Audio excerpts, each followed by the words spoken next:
Okay. Hello, everyone. Good morning, good evening. Welcome to the book review, Letting Go, the Pathway to Surrender. Can anyone let me know if you're able to see the PowerPoint or two shared screens? Yes, it's visible. I can see the PowerPoint very well. Okay, thanks. So basically, we are talking about Letting Go book. Today, it's chapter 10, Courage. So we have actually come towards, so Courage chapter has courage to let go, self-empowerment and awareness of others. So here, this is the halfway through in the book. I'm going to go through a little bit of introduction for all the people who joined new. And we are going to review a little bit of what we learned until now. So we talked about, the chapter started about shame, guilt, apathy, grief, fear, desire, anger, and pride. We finished all this, and today we are going to talk about courage. So as you see in the book, right, if you see this arrow mark, then what do they mean, right? What do they mean? They are like, when you are in shame, you're despising, you're miserable, you feel humiliated, and you feel eliminated. You feel like people are not including you in that group, and you yourself are not including. It's not about people, it's you yourself don't feel inclusive. You feel ashamed of things, so you don't join some groups, right? These are the feelings you have when you're going through shame. And as you have seen, this is basically the frequency with which you're vibrating when you are in shame. So Dr. David Hawkins have given a number and said that this is the frequency with which you vibrate when you are at this emotion, right? When you're going through this emotion. And a lot of us are ashamed of one thing or the another in life. Like a lot of us. Some people have more, but some people have less. Either way, if I ask a question, what are you ashamed of? I don't think any of us can quickly come and say, no, I'm not ashamed of anything, right? There is something. So it is time to look at what we are ashamed of, notice why we are ashamed of it, let go of that feeling, surrender it completely, and always consider that we are human. We are not God. We are not completely enlightened beings. So it is okay to have, what do you call it, imperfections, so-called, whatever we call them, imperfections, right? It is okay to have. Don't worry about people are judging. If they are judging you, then you are judging them for something or the other, right? So it is okay. So as long as, first of all, as long as we consider that we are human, we have places of improvement, we have areas of improvement. And what are those areas of improvement? Look at them and try to improve them a little by little.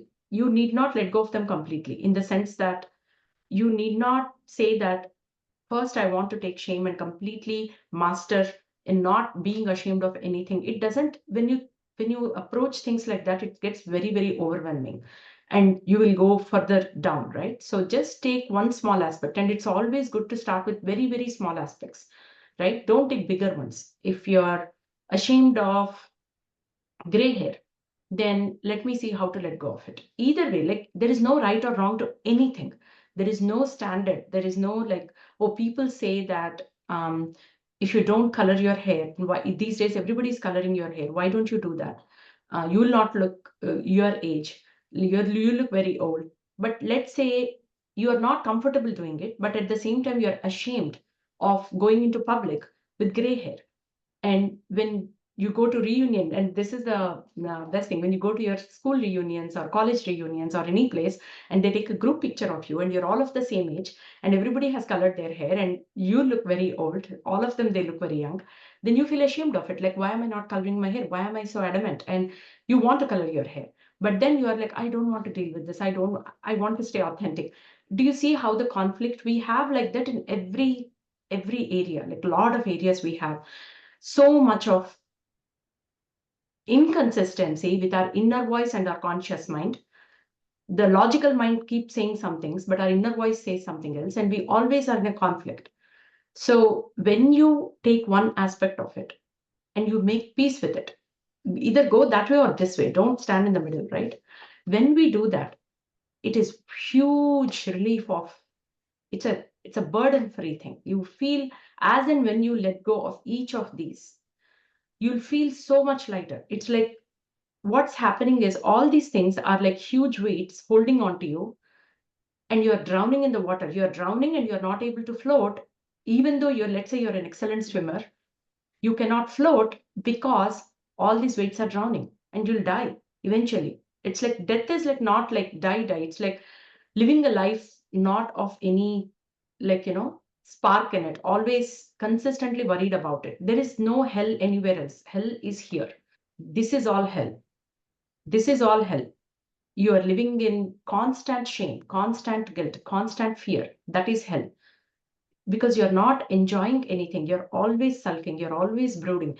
And you become a huge pain for the people who are living with you, right? So even if you don't care about yourself, just for the sake of people who are living with you, to make their life better, let go of these things. You will become a pleasant person to live with, right? So that is shame. And guilt. Guilt is vindictive, evil, blame. The emotion is blame, because when you're feeling guilty about it, about something, why are you feeling guilty about something? You're going to blame it on somebody else, something else, some other circumstance, something or the other, right?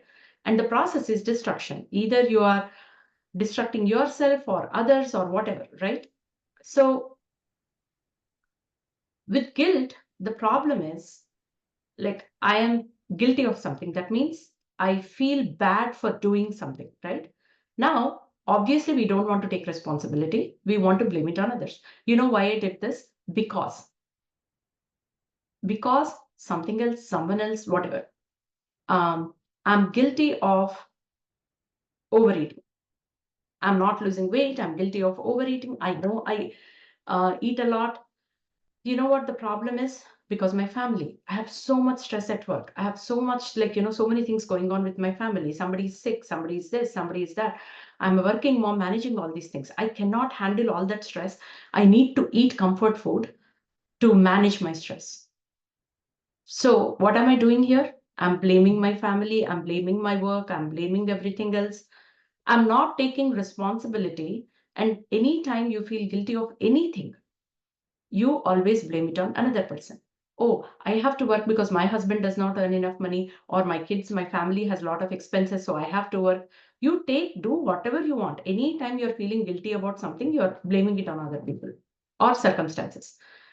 Once you let go of guilt, surrender guilt, take responsibility, irrespective. So, what is it like taking responsibility, right? Taking responsibility means you are taking ownership.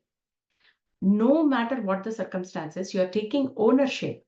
For example, let's say there's an accident happening on the road. I'm driving. I see an accident happening, some like not happening, sorry, an accident happened, some crash happened, or a car hit somebody, something, right? I'm driving, I'll see taking responsibility means how can I take responsibility for that? How can I take responsibility for somebody did something, some accident happened, I don't even know those people, I'll just drive off. Taking responsibility means, or the other thing is, I'm scared that if I get involved, even though I have a good heart, I wanted to help, but you know what? There could be a legal action. We don't know. Like, I don't want to, I might be the primary witness. If I take that person to the hospital, then I might land into what if that was a crime or something, hate crime or something. They will involve me. So when you don't want to take responsibility, then you cannot do anything about it. There is nothing. But instead, if I take responsibility as a human being, as a fellow human being, as a compassionate person, at least if I don't want to go there and get involved, I can call 911. I can call ambulance. I can say, hey, in this road, this area, there is an accident. So taking responsibility means taking ownership. You're saying that what is it that I can, the moment you take responsibility, the moment you let go of blame, you'll take responsibility. When you take responsibility, there are different levels, right? You are saying that, how can I help? How can I contribute in this situation? What is it that I can do? The moment you say, you become a stakeholder in that. You are part of that now. That is taking responsibility. Being inclusive, going in there, that is responsibility. And then apathy. Apathy means hopelessness. That means you lost all hope. Where people say, you know what, my situation is like this. No matter what you do, it won't change. And mostly you hear this in domestic violence, or when people are really sick, or when they are having very bad bosses at work, very, like, difficult situations at work. You hear this, that, you know what, my situation is hopeless. There is nothing you can do. You cannot help. They just want to vent out. They already feel hopeless. When you feel hopeless, then what happens is you won't do anything. You won't do anything. You have given up. You have completely given up. You won't do anything to get above that or out of that situation, right? That's a really, really sad place to be. And then grief. Grief is not just loss of a family member or somebody, it is loss of anything in your life, loss of anything that you love a lot or you're attached to a lot. It could be loss of a family member, a friend, a human that you have been in touch with, or a pet, or a job.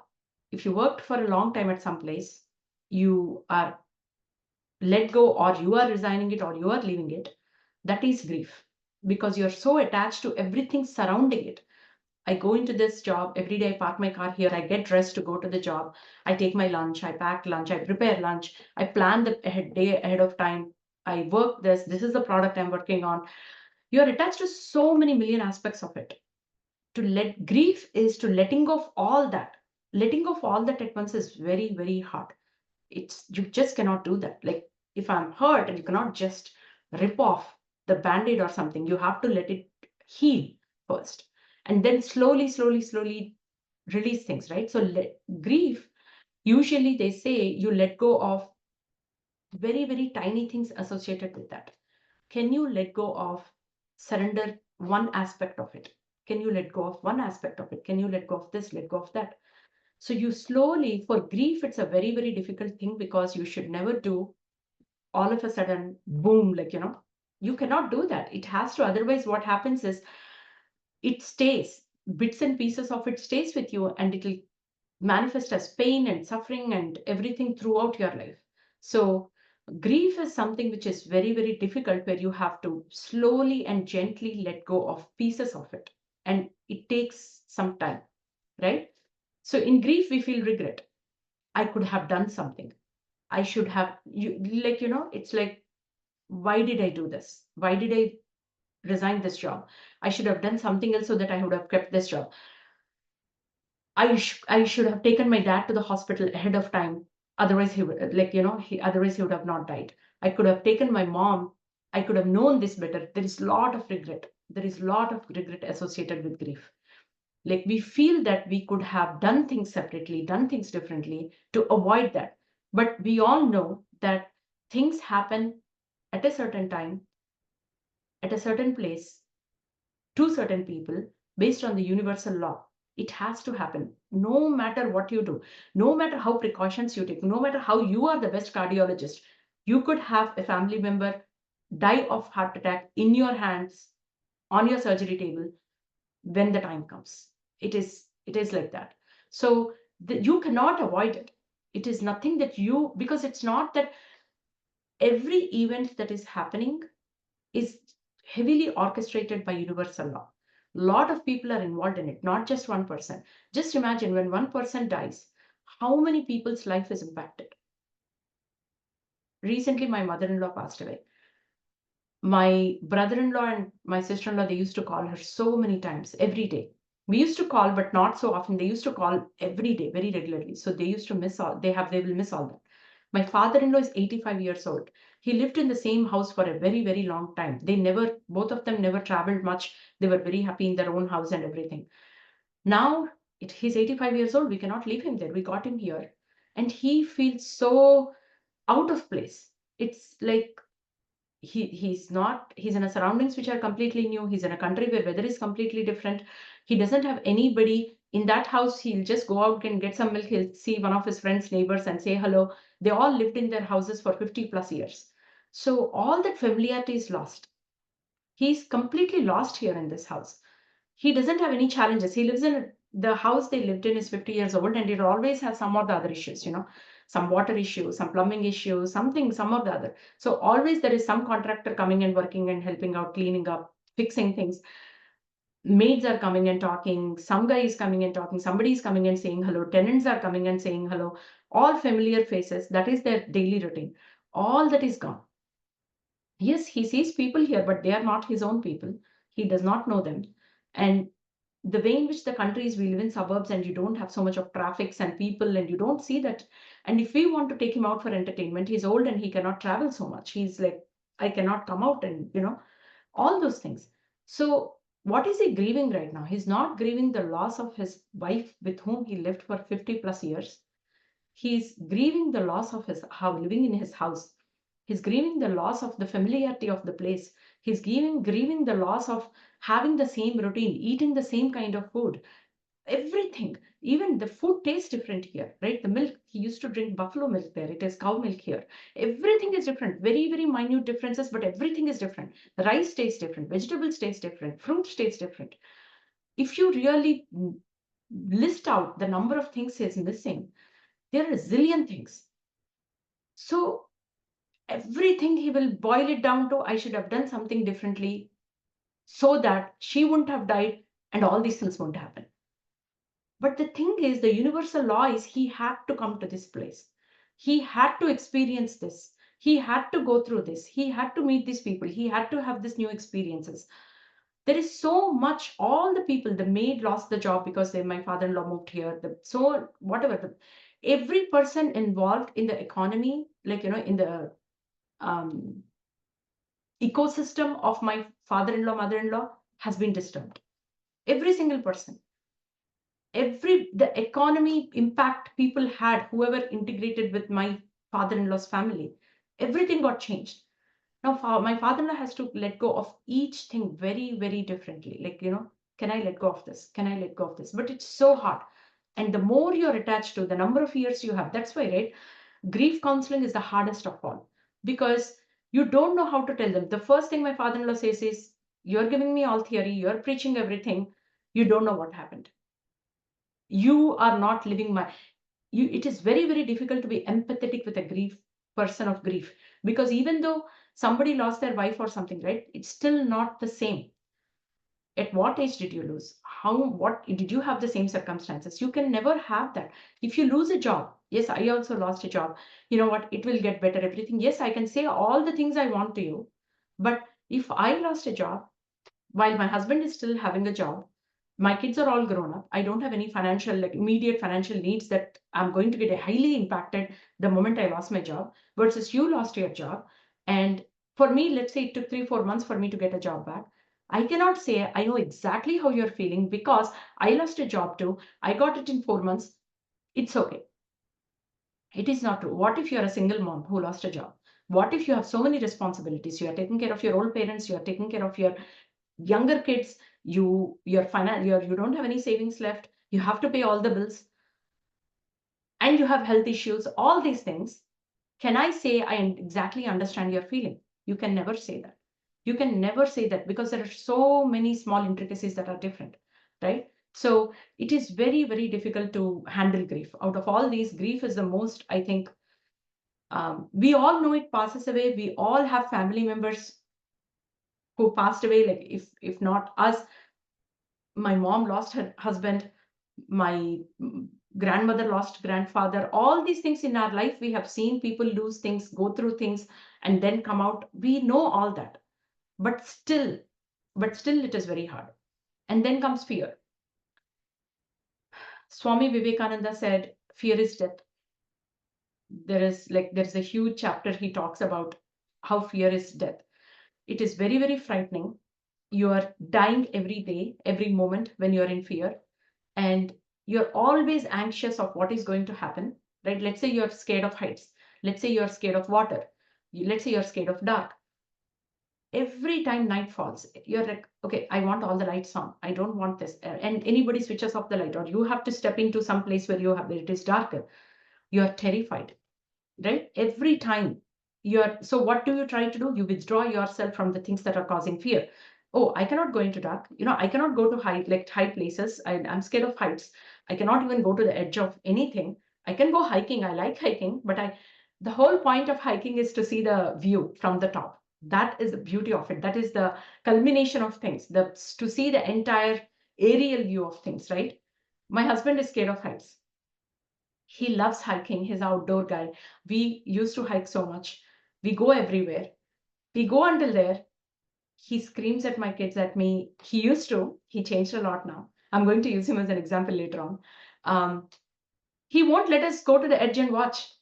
He won't, like, you have to be very far. He'll be so far. It's like we go and we all want to go. We go like this. We are trying to look down. It's like, come on, come on, come back, come back. Please do that. Don't do that. I'm like, you stay there. I want to enjoy this. I came all this way. I like hiking, but not as much as him. I finally came to see this. So don't take that away from me, right? If you are scared of things, you withdraw yourself from the thing that you're scared of. So you're not enjoying it. You're not living it. So fear is, and 99.9% people have fear of something or the other. Fear of losing a job, fear of losing a loved one, fear of heights, fear of this, fear of that, fear of public speaking, right? Desire. Desire is craving. When you desire means I want something. When you are saying I want something, that means you are talking about lack. I don't have this, that's why I want this. I don't have a job which pays me so much, so I want that. That means I'm talking from lack. When you're staying in lack, there is no abundance, there is no gratitude. You are not grateful for what you already have. So, what happens is you're craving something, then you are working towards it. Like, I want this job. So, I want to study for this job, I want to look for this job. So, all your focus goes into this. So, what happens at that time is because you become enslaved to that goal. Until that happens, nothing else matters to you. You will do other things, but not with so much interest. You are so absorbed in this. And once that is done, what happens is you're like, okay, I got this new job. I'm getting so much salary. The happiness doesn't stay longer. And then what? Then you will aim for something more, something higher. And because of the comparative state of humankind, we are always craving for something. We are always in desire of something. Even desiring spiritual growth is also desire. Everything is a desire. When we become desireless, desire is the root cause of all sorrows, Buddhism, right? When we become desireless, that's when we get moksha. That's what they said, because there's nothing else you want. When there is nothing else you want, you're at peace with everything. When you want something, you are not at peace. When you're when you're desire free, you are peaceful. When you are peaceful, there is nothing else that shatters you.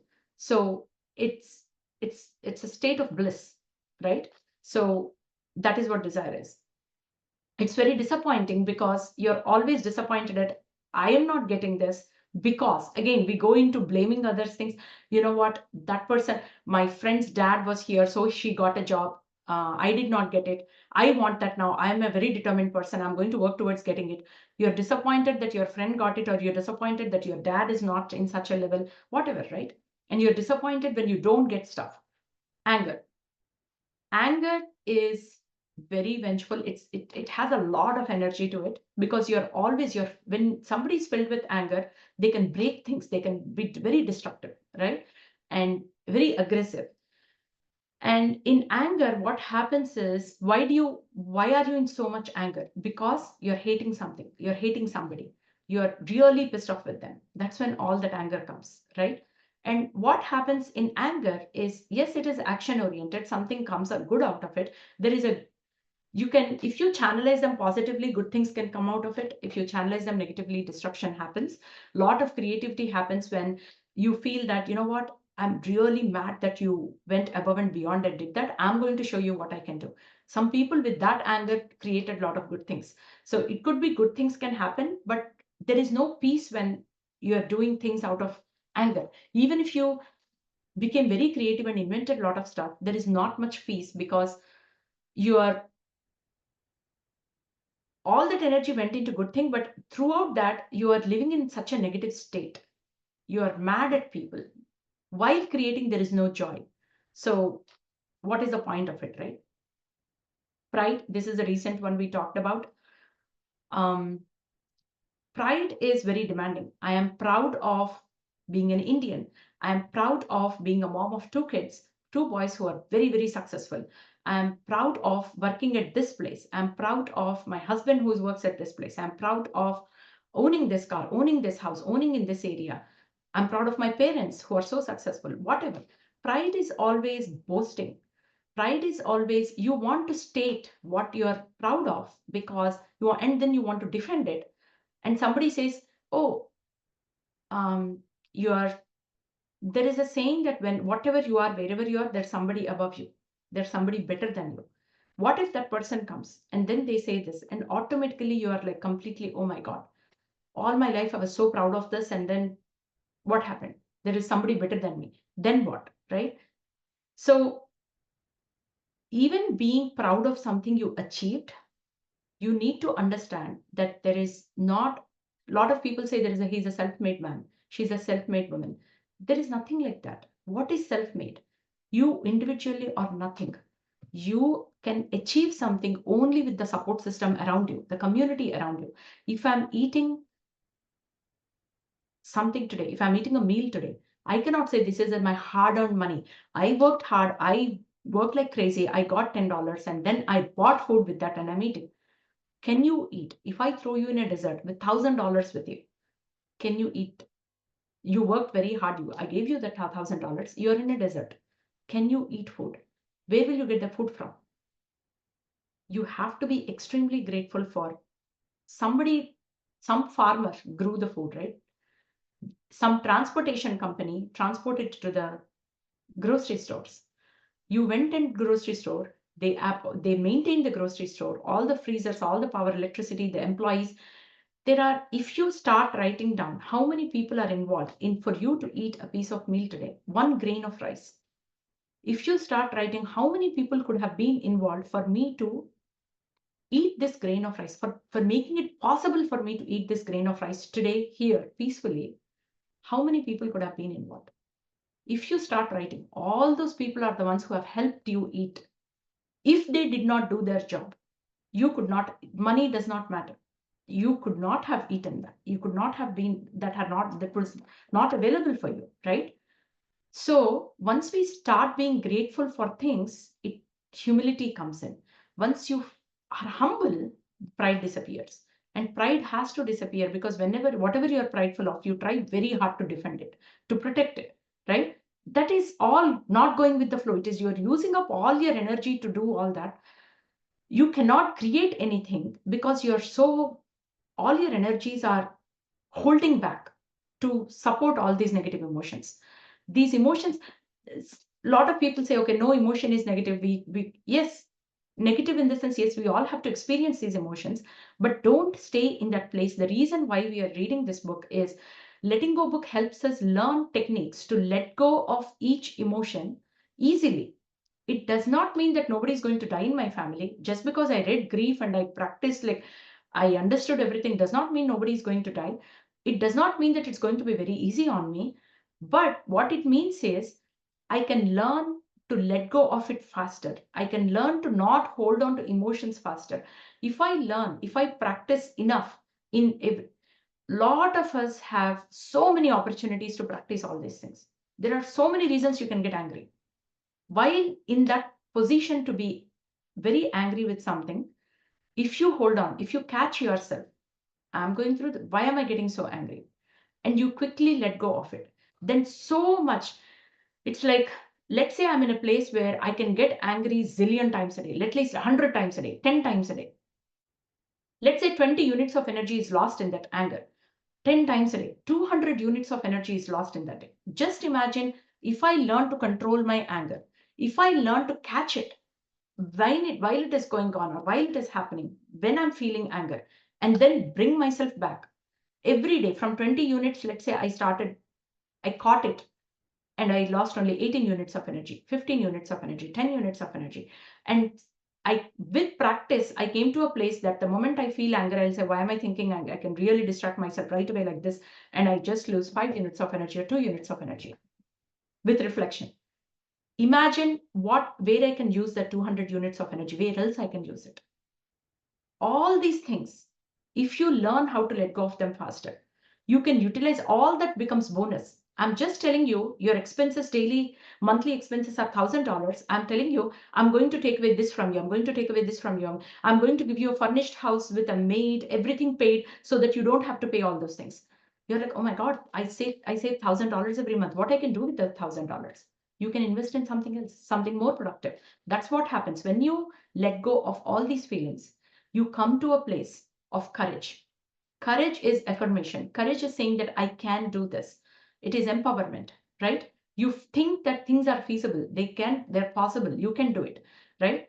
When you come to this place, when you learn to let go of these things faster and faster, there is so much investment in courage, so much investment of energy in courage that things actually become possible. You achieve things. Once you start achieve things, you get into the habit of achieving things, and habit of achieving the process of achieving becomes easier and easier. The route to success becomes easier and easier.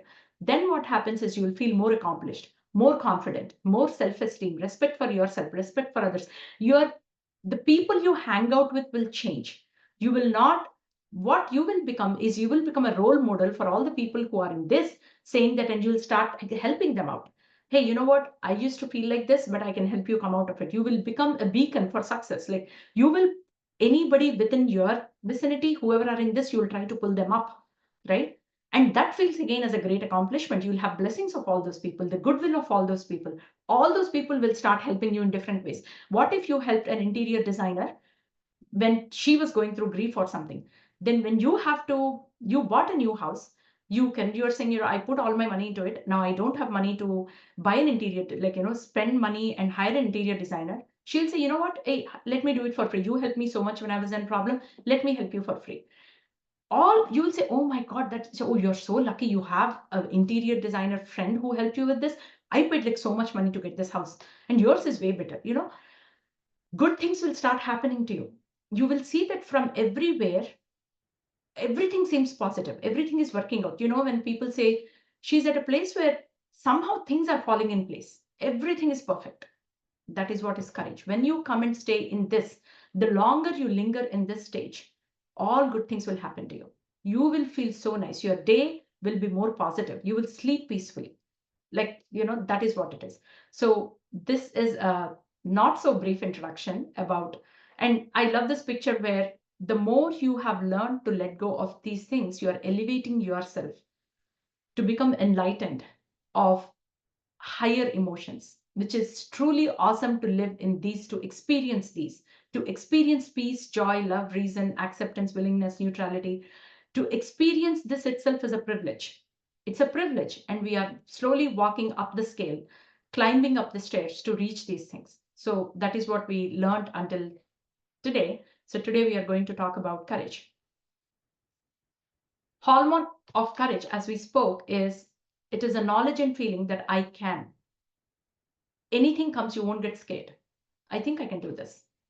That does not mean you have all the things ready for you and you have done that before. That means you have the courage to face it, to say, let me see, let me figure it out, right? And it's a positive state. And anything that is positive is better than anything that is negative, right? And it has a positive energy. People are more centered, more balanced, and they're more flexible. Like, hey, I cannot do this. Can you change your schedule to this? It's like, okay, that's fine. You are not very stuck. You are more permitting. You're letting the opportunities come. You're not saying, I'm very stuck to this. I have very, very strict requirements. I can only do this window. You're not boxing yourself so that you lose all the opportunities, right? You're independent and like self-sufficient kind of thing. It's like, I can do this. I don't need 100 people to help me with this at this moment kind of thing, right? And then because of that, you will become inventive, right? You will start inventing stuff. You will start, how else can I do this? What else can I do? When this problem comes, how else I can handle it? You become very creative. You become very open for ideas. When somebody says, hey, there is a way you can do this, it's like, let me try. Let me try. Instead, no, you know what? All those things don't work. I always did it this way. Let me do it this way. I don't want to try it. You're not stuck in old patterns, old stuff, not listening to anybody. You're not that way when you're courageous, right? And these people are very, very effective in the world. All the people you see who are succeeding, who are very performing at a very high level, who's you feel that, oh my God, how does she do all these things? How does he do all these things? How does he have time to do all that?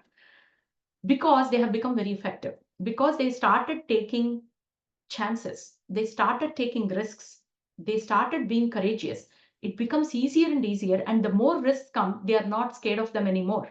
They jump into risks and say, let me see what will happen. And they say fortune favors the brave. The more you enter into that zone, more like, you will start taking higher and higher risks. You get trained on taking risks.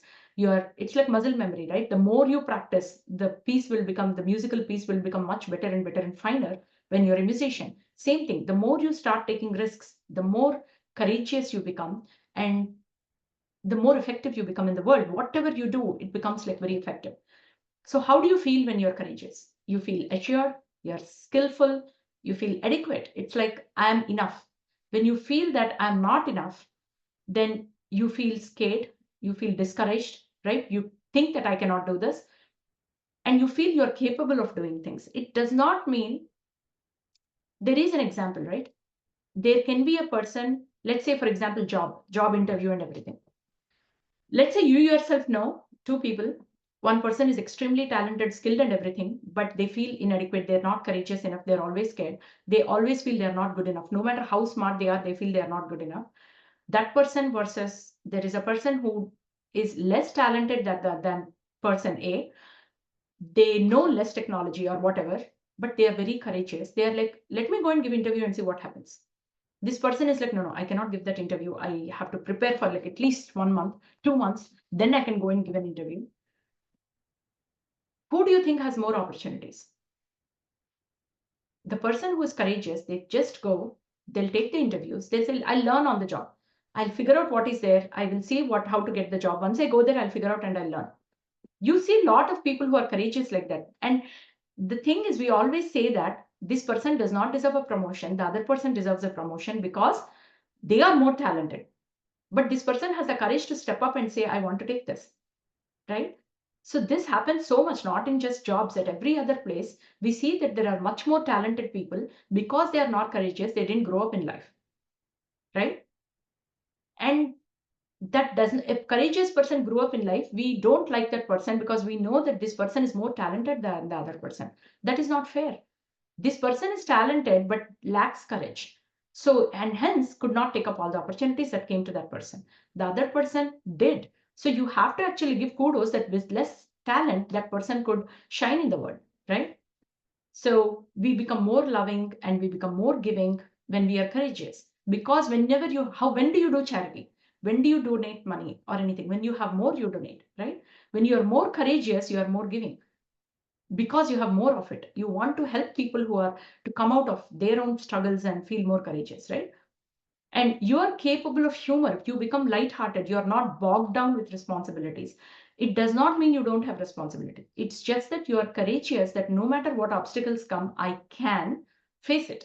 So you will see humor in things. Otherwise, there are a lot of people who are so gloomy and dispassionate and they are always sad and they cannot see the humor in things. You're capable of activity, you're confident, and the overall zest in life is so good that you are lively, you have a spark in you. People love hanging out with you, right? So in courage, there is a lot of energy. This one, you are standing out. A lot of people want to stay where they are because they lack courage. They don't want to rise up. You are willing to let go. See, they're anchored. All these balloons are anchored to whatever problems they have, whatever they think they have. This person is let go of that issues, that fear. So it is rising up, right? So that is courage. Courage is to let go of your anchor, whatever you're anchored to, so that you can rise up in life. There is a lot of energy. Only when you're willing to let go of the negative patterns, that's when you will go up. So you learn to let go. You learn to let go of other things. And capacity to be there. No matter what the situation demands, I will be here. I will not run away. I will be here. I will be there when the opportunity knocks so that I'll grab it and I'll do whatever I can with that, right? To be spontaneous, to be resilient. Resilience is a very, very like best quality a person can have because nobody can guarantee you success. Nobody can guarantee you that you will not fail. Failure happens so many times, so many times. If you're not resilient, you will not bounce back. If you give in to failure, every time you fail, every place you fail, then you will not grow up in life. Resilience is such a great personality trait to have. Any successful person you see, any cheerful person you see, any happy person you see, without knowing their background, you can tell that they have been resilient in life. Otherwise, they would have been like sulking, emotional in the sense, in the way like, very gloomy and stuff like that. You'll become very resourceful, you'll become very cheerful. Those are the positive traits of courage. Courage and to let go, right? So when you are in courage, it is easier to let go. It is easier. You will, as I mentioned, you will experience lower feelings. You will become angry all the time. You can become angry all the time, frustrated with things. You can be scared of things. You will have somebody loss of something in your life. You will be in grief. You will feel hopeless sometimes that, oh my God, I cannot do anything. We always go through all those things. You're frightful of something, you're envious of something. All those things will happen, but you can easily jump out of them because you're courageous. You can jump out of those feelings very fast. You won't linger in them longer. At that time, what happens is you'll not dissipating energy. You're not draining energy, right? Courage actually is like a recharging thing. Like, it charges, self-charging. It charges you when you're courageous, and when you love what you do, when you're taking a lot of chances and you work very hard, that it does not feel like you worked hard. You won't be tired after that because you're so happy in the journey, that and with the output that you got. My son started cooking. He feels so happy when he's cooking things for the first time, and he did dal tadka, and he did paneer butter masala and all those things he's doing. And when he does, and he tastes it, and he's like, oh my God, this is so good. This is so good. And we are eating it, and he wants to share with us, and he wants to make something which my younger one eats and all that, right? That when you do that, you won't feel like, oh my God, he's like cooking. He's spending a lot of time in food preparation, cooking and everything, cleaning up. He's joyfully helping me clean up because he created all that mess. But the thing is, the sense of accomplishment you have when you achieve things, it won't drain your energy. That sense of accomplishment actually energizes you. Tomorrow he's coming up with, Amma, what else? I want to do something else. I want to pick something else. Let me see some other recipe. I don't want to lose the momentum. Your courage helps you succeed. That the energy in the success drives you to succeed more, to do more, to take up more. Now he wants to take up a more challenging one. That's how you grow up in life. you know at During that, what do you think? He doesn't have, while doing this, while having these experiences, he might be scared of something else in another part of his life. He might hear some other news of failure in another part of his life, which is okay. He will not stay there longer because he has found something to channelize his energy into, right? So you know how people say that if they learn music, they will go and play music when their mood is off. They go and cook, they go for a walk, they do gardening. You have to have something as a backup when to distract yourself from what is going on, so that you dissipate that too much of energy from the negative emotion. And when the too much of energy is reduced, then you can handle it when it is a little one, right? So that's what you do. So, and all the willingness to do stuff, it increases your self-esteem, because your willingness to do stuff gives you more successes, and that will increase your self-esteem, that, oh, not bad, I'm great at this, right? And in courage, we know that I can look at my feelings. I don't have to be afraid of my feelings anymore. I can handle them. You get all that positive sense of affirmation, right? And the more you experience, it becomes a habit. You love the state of mind, the the flow of energy, positive energy. You love it, that you want more and more of it. You'll get addicted to that. So you're like, how can I do more? What can I do more to achieve, to have that sense of feeling, right? That puts you in, that creates a certain kind of momentum and creates a certain path in your life, where more and more hardships you are choosing, you're walking into hardships, you're choosing more difficult stuff. The more difficult stuff you choose, that again nourishes you, right? It's like, and that's how you've created a path of success for yourself when you do that, right? Let's say fear. When we are, so does it mean that courageous people are not scared? That is not true. They take their fear, And let's say you are not courageous, you don't want to look at your fear, you want to live with your fear. When you're unwilling to look at your fear, you have a diminished feeling, right? That I'm not good at this. I'm scared of heights. I'm scared of darkness. I feel bad that I don't know why I'm scared of darkness, right? I mean, I shouldn't be, but I don't know why. And you feel there is low self-esteem. Instead, if you're willing to look at your fear, right? Examine it. Why am I scared of heights? What is it that am I scared of actually? I'm scared. So let's say you are scared of heights. You don't want to go hiking at all because there is no point. I'm scared of heights. You are scared of water. You don't want to go into water at all. You don't want to do any water sports because I'm scared. I'll drown. I don't know swimming, whatever, right? Instead, if you examine it, if you acknowledge, yes, I am scared of water, but what is it that I'm scared of in water? What are the things I'm losing because I'm scared of that, right? What all experiences I'm missing because I'm scared of that? Okay, let me see what is it exactly I'm scared of. I'm scared, then when I go into the water, when I fall down, I don't know swimming, I'll drown and die. At the end of the day, any fear, it ends in death. If you keep boiling it down, I'm scared I'll die, right? But that should be the least feeling because whether you are scared of death or not, you will die when the time comes. I think the moment that you register that aspect, that and something that doesn't kill you will make you stronger. That is also there. When you survive death, like some accident happens and you survived, that experience itself will make you stronger down the lane. You'll end up writing a book, a New York bestseller or something like that. So begin to surrender. What is it that you're actually scared of? When you ask a lot of questions, what am I scared of? Why am I scared of this? When you keep asking those questions, it always boils down to one small thing, not the huge thing. I'm not scared of entire water. It's just that when I go into water, because I don't know swimming, I'm scared that if I fall down, this will happen. Now, what happens when I surrendered that fear? Then my entire family is going kayaking, they are doing whitewater rafting, all these things. I'm like, you know what? I will not come whitewater rafting. Let me start at least with taking a cruise. Okay. There, it is a huge ship.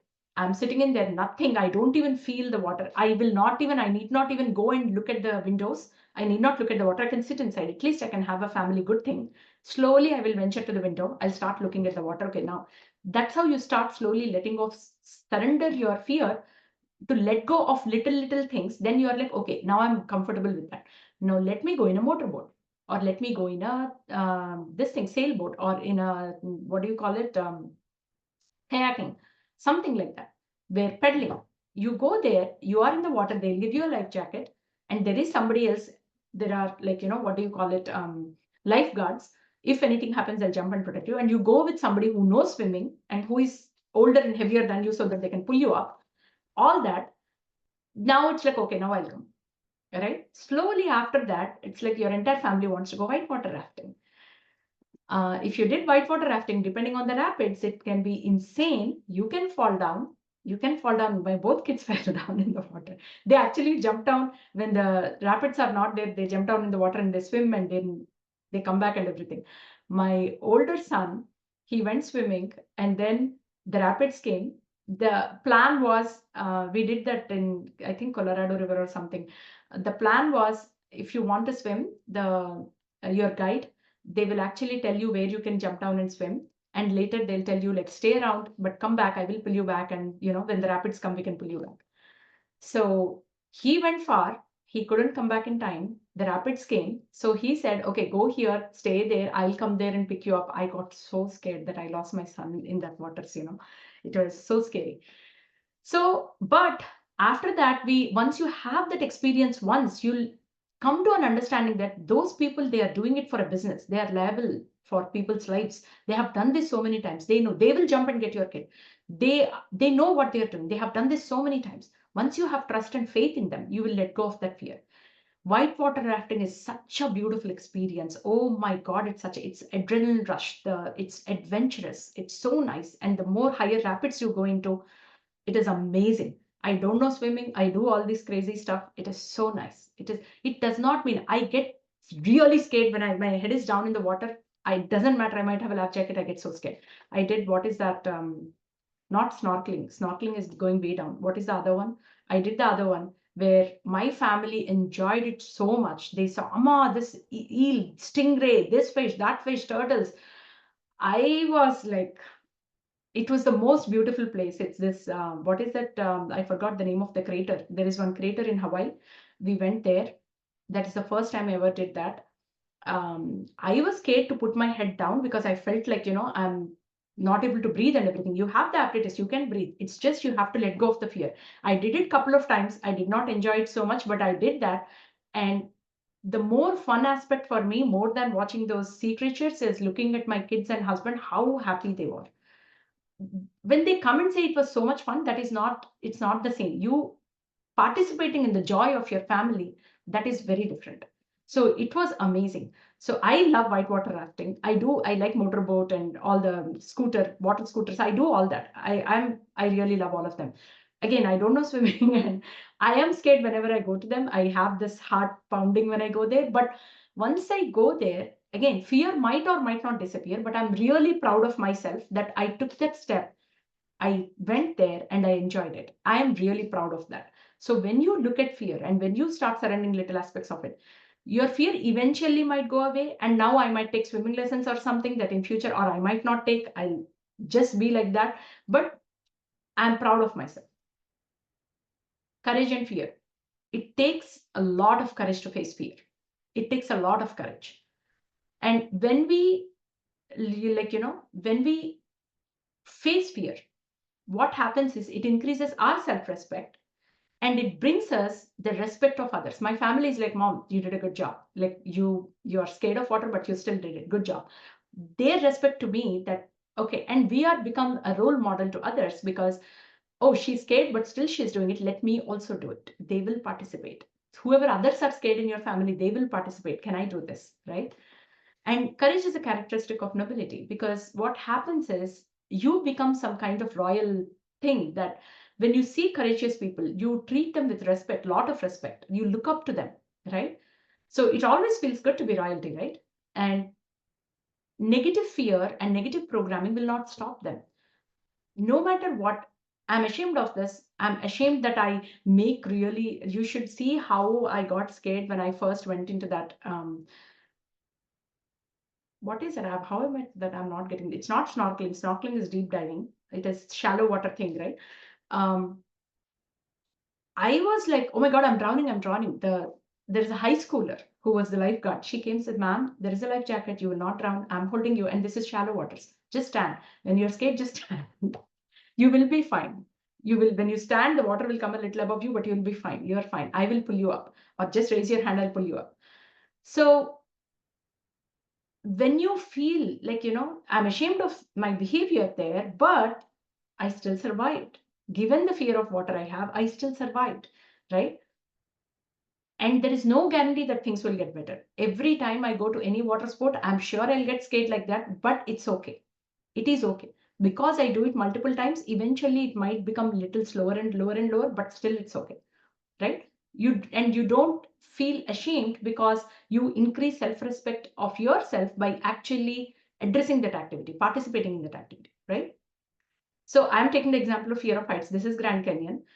We go hiking places like this, and all the biggest towers and everything. We go there and we hike, and it's amazing views. How would you go here and not go to the edge and stand there for as long as you can to watch the beautiful sunset, to watch the every part of it? My husband will stand like 100 feet or 200 feet away from there. He won't stand close.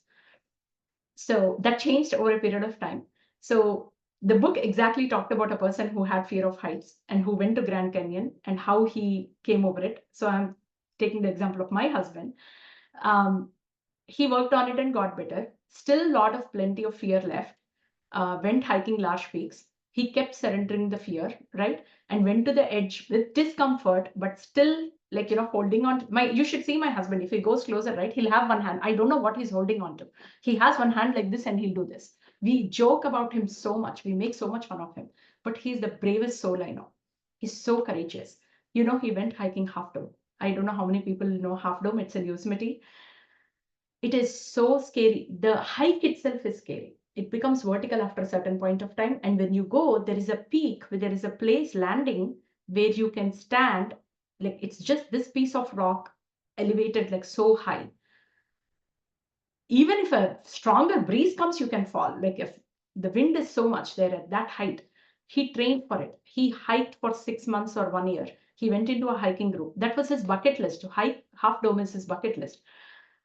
He went into hiking groups. He trained, and that hike is very, very hard. It is like 14 hours hike or something. He went strenuous. He hiked. He went to that place, and he has so much sense of accomplishment, right? And now when we go anywhere, he comes a little bit closer. He will still he'll say all these crazy people are looking down and everything. He'll do all the drama, but he will come closer. He comes much closer. He still has that fear, I think, somewhere, but it has dissipated a lot, right? He has transcended that inner barrier. First, he earned his own self-respect and respect of all of us. That it's okay. In spite of having this, he did this. That means how much courage he should have. It is not the same as you going and you're daredevil, you going and standing there at the ledge versus a person who's scared of something coming and doing it. It takes a lot of courage. Perception of fear. There is a saying that everything you have ever wanted is on the other side of fear, because you're not getting whatever you want because you're scared of not achieving it, right? And when you overcome that fear, when you overcome and have the courage to step out of that fear, you have breakthrough experiences. You have this aha moments. You have this wonderful, wonderful experiences, right? Your perception of fear changes. What you're scared of, once you start letting go of little things and start addressing them, working towards them, your perception of fear changes. You're not ashamed anymore. Otherwise, you're like, I know, I'm scared of heights. I know, I'm ashamed of it, but that is who I am. You want to own the thing and everything. But once you say, you know what, that's fine, I can still go there. You are not ashamed of it anymore. Yes, I'm scared, but I still attempt. I still do this. I still participate, right? And you don't feel unworthy of things anymore, right? It increases your inner strength that I was able to overcome this. That means I can overcome something else as well. Now you will start applying that same logic to something else. Slowly you will overcome the fears in your life. Once you are courageous at one place, it will become, you don't have to go through the same ordeal here. You're already halfway through. Like it's like this, right? Once you go and study, like, you finished until 10th grade, programming, let's say programming, once you, because my younger one is doing programming now, he's so excited. Once you solve a problem, when you take up another problem with the same data structure or something, you are not starting from square one, but you are halfway through and you're just solving the problem because you know how the data structure works. So you know how the point of letting go of fear works. So you're not reinventing the wheel. You're not going to step one and doing 100 steps. You're already there at 50th or 80th step and you're just doing this. So you're excited to take more and more fears of yours and face them, overcome them, increase your inner strength. It becomes a ripple effect. So underlying fears diminish and you move into acceptance. The next step is acceptance. You move in there. So that is where this chapter is going to end today.